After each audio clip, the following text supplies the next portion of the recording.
عزیز بچوں، السلام علیکم ورحمۃ اللہ وبرکاتہ۔ اعوذ باللہ من الشیطان الرجیم، بسم اللہ الرحمن الرحیم۔ اللہ لا الہ اے لا معبود بحق فی الوجود الا هو الحی الدائم البقاء۔ اس سے پہلے انبیاء کرام کے مراتب کا ذکر ہوا اور ان کے فضائل کا ذکر ہوا اور ان کی اطاعت و فرما برداری کا حکم۔ اب یہاں سے اللہ رب العزت کی ذات و صفات کا ذکر ہوتا ہے، اور اس آیت کریمہ کا نام آیت الکرسی ہے کیونکہ اس میں کرسی کا ذکر ہے، اور اس آیت کریمہ کے اور اس آیت الکرسی کے فضائل اور فوائد بے شمار ہیں۔ اس آیت میں الہیات کے اعلیٰ مسائل کا ذکر ہے اور ذات و صفات کا بے مثل بیان ہے۔ اسی آیت کریمہ میں رب تعالیٰ کے نام ظاہر اور محذوف تقریباً 17 جگہ ذکر ہوئے ہیں، اور اس آیت کریمہ میں اسم اعظم بھی ہے، اور حدیث شریف میں ہے کہ حضرت آدم علیہ السلام سید البشر ہیں، نبی صلی اللہ تعالیٰ علیہ وسلم سید عرب و عجم ہیں، حضرت سلمان فارسی رضی اللہ تعالی عنہ سید اہل فارس ہیں، حضرت صہیب سردار روم ہیں، حضرت بلال سردار حبشہ ہیں، طور پہاڑوں کا سردار ہے، جمعہ دنوں کا سردار ہے، قرآن سید کلام ہے، سورہ بقرہ سید قرآن ہے، اور آیت الکرسی یہ سید بقرہ ہے۔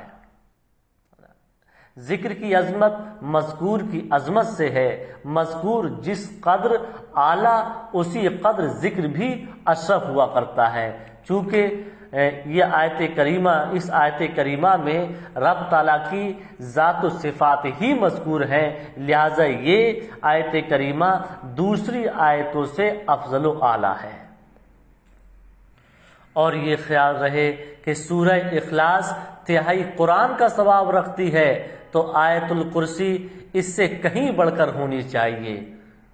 حضرت انس رضی اللہ تعالی عنہ سے روایت کہ حضور اکرم صلی اللہ تعالی علیہ وسلم فرماتے ہیں کہ ہمیں آیت الکرسی عرش کے نیچے عنایت فرمائی گئی۔ حضرت احمد نے انس رضی اللہ تعالی عنہ سے روایت کی کہ آیت الکرسی چہارم قرآن ہے۔ ترمذی شریف میں ہے کہ ہر چیز کی کوئی زینت ہے، قرآن کی زینت سورہ بقر ہے، اور اس میں آیت الکرسی قرآن کی سردار ہے۔ حضرت علی رضی اللہ تعالی عنہ سے روایت ہے کہ میں نے جنگ بدر کے دن حضور اکرم صلی اللہ تعالی وسلم کو دیکھا کہ سجدے میں سر رکھے ہوئے یا حیو یا قیوم پڑھ رہے تھے۔ میں میدان میں گیا، پھر لوٹ کر کے آیا تو یہی پڑھتے ہوئے پایا، بار بار جاتا آتا رہا اور یہی پڑھتا ہوا پاتا رہا، یہاں تک کہ فتح ہو گئی۔ آیت الکرسی پڑھنے والے پر ایک فرشتہ مقرر کیا جاتا ہے جو اس کی نیکیاں لکھتا اور گناہوں کو مٹاتا رہتا ہے، دوسرے دن کی اسی ساعت تک یہی کرتا رہتا ہے۔ اور اس کے فوائد بے شمار ہیں، یعنی آیت الکرسی کے فوائد بے شمار ہیں۔ حضرت علی رضی اللہ تعالی عنہ سے روایت ہے کہ جو کوئی ہر فرض نماز کے بعد آیت الکرسی پڑھ لیا کرے تو اس میں اور جنت میں صرف موت کی آڑ ہوگی، صرف موت کی آڑ ہوگی کہ مرتے ہی جنت میں داخل ہو جائے گا، اور اس پر ہمیشگی کرنے والا صدیقین و عابدین کے زمرے میں شمار ہوگا۔ جو کوئی سوتے وقت بستر پر لیٹ کر آیت الکرسی پڑھ لے تو اس کا اور اس کے پڑوسیوں کا گھر چوری ڈکیتی اور آگ لگ جانے غرض ساری اچانک مصیبتوں سے صبح تک محفوظ رہے گا۔ جس گھر میں آیت الکرسی پڑھی جائے تو اس گھر سے شیطان 1 ماہ تک اور جادوگر 40 دن تک دور رہتے ہیں۔ ایک بار ابن کعب رضی اللہ تعالی عنہ نے ایک جن کو پکڑ لیا اور اس سے پوچھا کہ انسان تم سے کیسے بچے، انسان تم سے کیسے بچ سکتا ہے؟ اس نے عرض کیا کہ صبح و شام آیت الکرسی پڑھ لیا کرے۔ کہ صبح و شام آیت الکرسی پڑھ لیا کرے۔ صبح کو یہ واقعہ حضور اکرم صلی اللہ تعالی علیہ وسلم کی خدمت میں پیش کیا گیا تو فرمایا اس خبیث نے سچ کہا، اس خبیث نے سچ کہا۔ تو آپ تمام صبح و شام آیت الکرسی کو پڑھ لیا کرو، اور جو کوئی صبح و شام اپنے بچوں پر آیت الکرسی پڑھ کر دم کر دے وہ شیطان اور جادو اور نظر بد سے محفوظ رہے گا۔ اور ایک مرتبہ ایک صحابی نے حضور اکرم صلی اللہ تعالی وسلم کی بارگاہ میں بے برکتی کی شکایت کی کہ میرے گھر میں برکت نہیں ہوتی ہے۔ فرمایا کہ آیت الکرسی پڑھ لیا کرو۔ اس سے معلوم ہوا کہ آیت الکرسی برکت کے لیے مفید ہے۔ جو کوئی سوتے وقت آیت الکرسی پڑھ لے تو رات بھر 2 فرشتے اس کی حفاظت کرتے ہیں۔ جو کوئی سفر کے وقت اپنے گھر پر آیت الکرسی پڑھ کر دم کر جائے تو اس کا مال و اہل و عیال اس کی واپسی تک محفوظ رہیں گے۔ جو کوئی کہیں کوئی چیز کسی کے پاس بھیجے تو اس پر آیت الکرسی پڑھ کر کے دم کر دیا کرے تو انشاءاللہ وہ چیز خیریت سے پہنچے گی۔ جو کوئی فجر اور مغرب کے بعد اول آخر 3 بار درود شریف اور درمیان میں 41 بار یا حیو یا قیوم پڑھ لیا کرے تو انشاءاللہ اسے خاتمہ بالخیر نصیب ہوگا۔ اور جو کوئی نماز پنجگانہ کے بعد آیت الکرسی پڑھے اور جب ولا یعودہ حفظہما تک پہنچے تو اپنی 5 انگلیوں کے پورے دونوں آنکھوں پر رکھ کر 11 بار یہ لفظ پڑھے، اور پھر 1 بار وہو العلی العظیم پڑھ کر اپنے پوروں پر دم کر کے آنکھوں پر پھیرے تو انشاءاللہ وہ نابینا نہ ہوگا، وہ اندھا نہ ہوگا۔ بہرحال بچوں، یہ اس آیت کریمہ کے فضائل اور فوائد ہوئے۔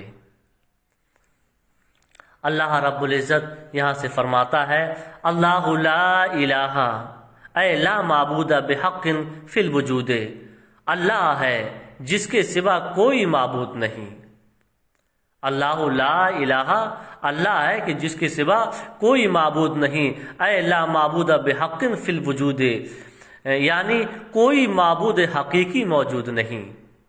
اللہ تعالیٰ کے 99 اسما ہیں، ان میں بعض مفسرین کرام کا یہ قول ہے کہ اللہ ان میں اسم اعظم ہے، اس لیے کہ یہ اسم ذات جامع صفات الہیہ پر دلالت کرتی ہے، اس لیے کہ یہ اسم جامع صفات الہیہ پر دلالت کرتا ہے، یہاں تک کہ کوئی صفت بھی اس کے احاطے سے باہر نہیں ہوتی۔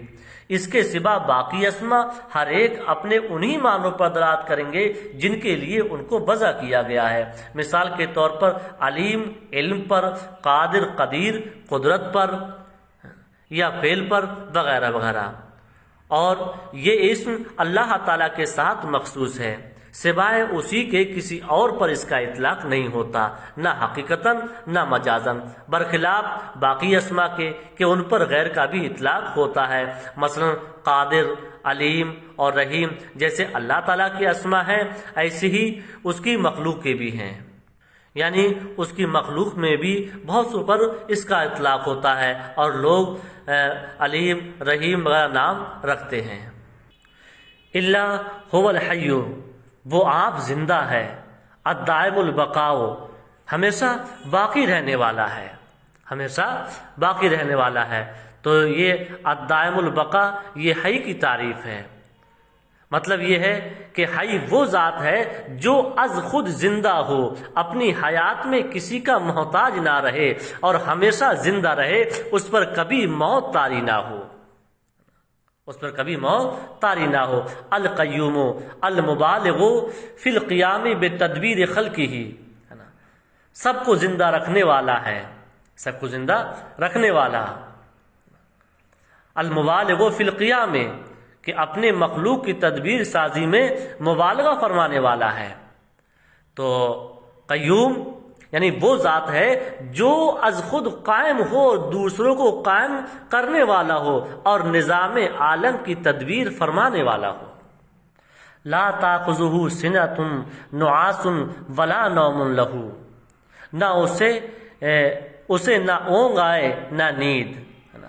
نعاس کہتے ہیں نیند کا پہلا حصہ. نیند کا پہلا حصہ تو سنتن یہ سنن سے بنا ہے. اس کا معنی آتا ہے غفلت.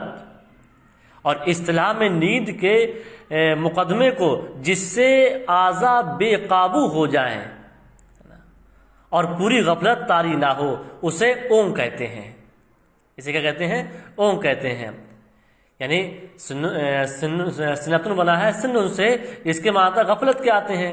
اور اصطلاح میں نیند کے مقدمے کو کہتے ہیں، یعنی نیند کے اس مقدمے کو جس سے اعضاء بے قابو ہو جائیں اور پوری غفلت طاری نہ ہو تو اسے کیا کہتے ہیں؟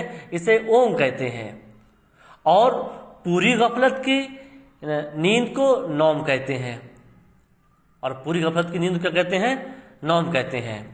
اور اونگ اور نیند میں فرق یہ ہے کہ اونگ سستی اور تھکاوٹ سے طاری ہونے والی غفلت کا نام ہے اور یہی نیند کا مقدمہ ہے. اور نیند کا معنی ہے دماغ کے اعصاب کا ڈھیلا پڑ جانا اس طرح کہ علم و ادراک معطل ہو جائے. بہرحال تو اللہ تعالیٰ کو نہ اونگ آتی ہے اور نہ نیند آتی ہے کیونکہ یہ نقص ہے اور وہ نقص و عیوب سے کیا ہے؟ پاک ہے. لا تاخذہ سنۃ نعاس ولا نوم. نہ اسے نہ اونگ آئے نہ نیند. لہو ما فی السماوات وما فی الارض. اسی کا ہے جو کچھ آسمانوں میں ہے اور جو کچھ زمین میں ہے. ملکن و خلقن و عبیدن. ملکیت کے اعتبار سے، مخلوق اور بندہ ہونے کے لحاظ سے. ملکیت کے اعتبار سے اور مخلوق اور بندہ ہونے کے لحاظ سے. من ذا الذی اے لا احد یشفع عندہ الا باذنہ. کون ہے جو یعنی کوئی نہیں، لا احد یعنی کوئی نہیں، یشفع عندہ سفارش کر سکے اس کے پاس بغیر اس کی اجازت کے.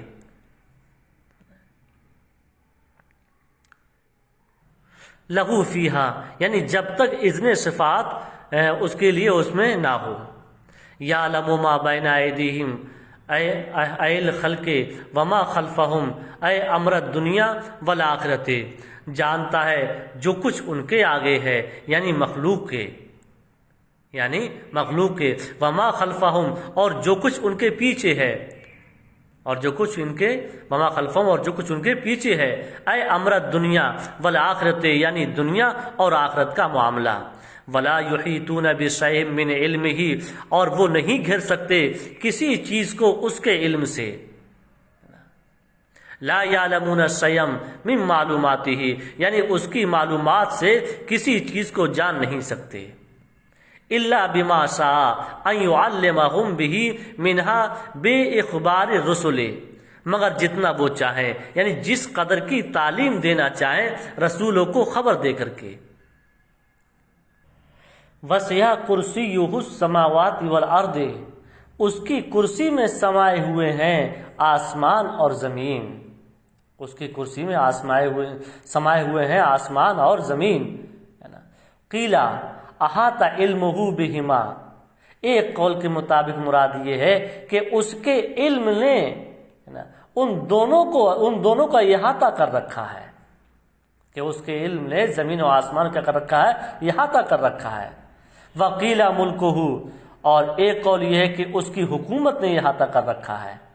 وقیل الکرسی بعینہ مشتمل علیہما لعظمتہ اور ایک قول یہ ہے کہ بے عین ہی کرسی اپنے عظمت کی وجہ سے دونوں پر مشتمل ہے. لحدیث مَسَّمَوَاتُ السَّبْعُ فِي الْكُرْسِيِّ إِلَّا كَدَرَاهِمَا سَبْعَةٍ أُلْقِيَتْ فِي تُرْسٍ. اس حدیث کی وجہ سے کہ فرمایا ساتوں آسمان کی حیثیت کرسی کے مقابل ایسی ہے جیسے 7 دراہم ایک ڈھال میں ڈال دیے گئے ہوں. تو بہرحال اس میں صرف اس کی عظمت کا اظہار اور مثال دینا مطلوب ہے ورنہ حقیقتاً نہ کوئی کرسی ہے نہ اس پر کوئی بیٹھنے والا ہے.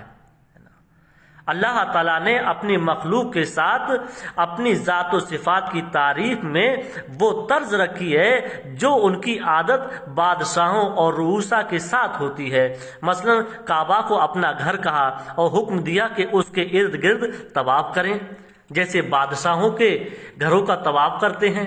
پھر کعبہ کی زیارت کا حکم دیا، جیسے لوگ بادشاہوں کے گھروں کی زیارت کرتے ہیں، اور فرمایا کہ حجر اسود زمین پر ہے نا اللہ تعالیٰ کا دایاں ہاتھ ہے، پھر اس کے اندر بوسہ دینے کی جگہ متعین فرمائی، جیسے لوگ بادشاہوں کے ہاتھ چومتے ہیں، اسی طرح قیامت کے دن بندوں سے حساب لینے کے لیے ملائکہ اور انبیاء اور شہداء جمع ہوں گے اور ان کے حساب کے لیے ترازو رکھے گا۔ اس قیاس پر اللہ تعالیٰ نے اپنی ذات کے لیے عرش معین فرمایا، چنانچہ فرمایا الرحمن علی العرش استویٰ۔ پھر اپنے لیے کرسی کا تعین فرمایا، چنانچہ فرمایا وسع کرسیہ السماوات والارض۔ بہرحال وہ تمام الفاظ کہ جن میں تشبیہ کا شائبہ ہے، مثلا عرش، کرسی، یہ سب صرف مثال کے طور پر ہیں۔ سب سے زیادہ قوی اس میں کعبہ کا طواف اور حجر اسود کا بوسے کا معاملہ ہے، اور اس میں امت کا اتفاق ہے کہ ان تمام اشیاء کے ذکر سے اللہ تعالیٰ کی عظمت اور اس کی کبریائی مطلوب ہے، ورنہ وہ ایسی بات سے کیا ہے منزہ ہے کہ کہا جائے کہ وہ کعبہ میں ہے، یا اس طرح کے وہ الفاظ کہ جن میں اللہ تعالیٰ کو انسانوں سے تشبیہ دی جاتی ہے، جیسے اس کے لیے عرش و کرسی وغیرہ ثابت کیے جاتے ہیں۔ وَلَا يَؤُودُهُ يُثْقِلُهُ حِفْظُهُمَا أَيْ السَّمَاوَاتِ وَالْأَرْضِ، اور نہیں تھکاتی اسے، اس پر گرا نہیں ان دونوں کی نگہبانی، یعنی زمین و آسمان کی، وَهُوَ الْعَلِيُّ فَوْقَ خَلْقِهِ بِالْقَهْرِ الْعَظِيمُ الْكَبِيرُ، اور وہی ہے سب سے بلند، اپنی مخلوق پر قہر کے لحاظ سے غالب ہے، العظیم عظمت والا ہے، الکبیر بڑائی والا ہے۔ بہرحال بچوں، یہ آج کا آپ کا سبق ہوا۔ اس سبق کو آپ اچھی طریقے سے اسے یاد کریں اور ان باتوں پر کیا ہے آپ لوگ عمل کریں۔ السلام علیکم ورحمۃ اللہ۔